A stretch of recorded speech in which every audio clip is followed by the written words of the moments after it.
My dear Wormwood, so you have great hopes that the patient's religious phase is dying away, have you?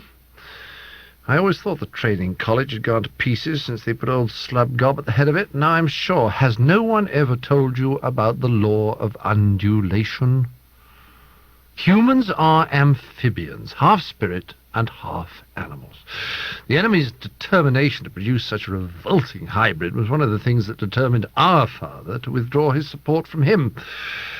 As spirits, they belong to the eternal world, but as animals, they inhabit time. This means that while their spirit can be directed to an eternal object, their bodies, passions, and imaginations are in continual change, for to be in time means to change.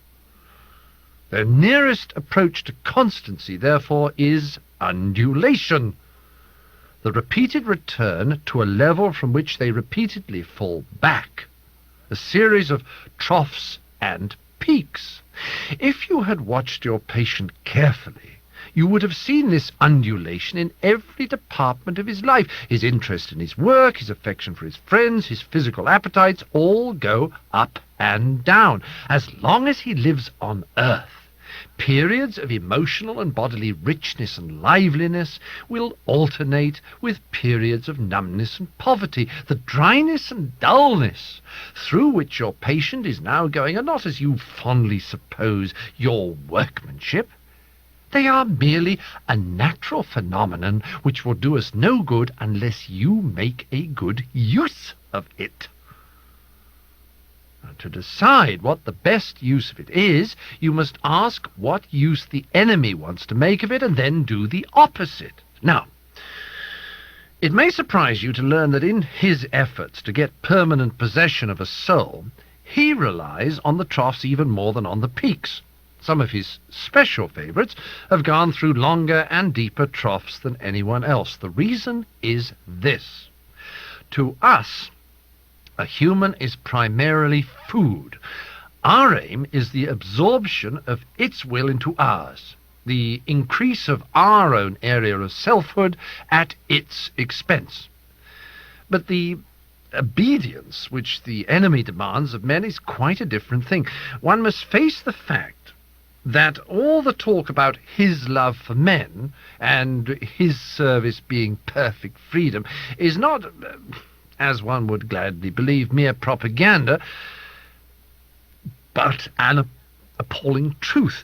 He really does want to fill the universe with a lot of loathsome little replicas of himself, creatures whose life on its miniature scale will be qualitatively like his own, not because he has absorbed them, but because their wills freely conform to his.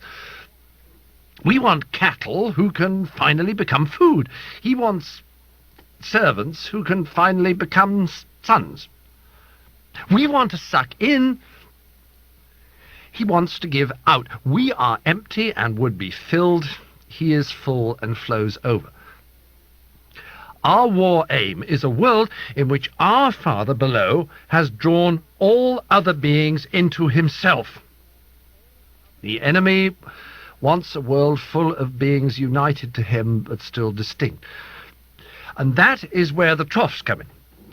You must have often wondered why the enemy does not make more use of his power to be sensibly present to human souls in any degree he chooses and at any moment. But you now see that the irresistible and the indisputable are the two weapons which the very nature of his scheme forbids him to use.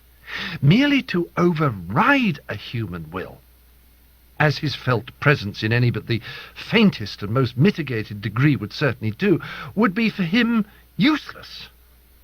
He cannot ravish, he can only woo.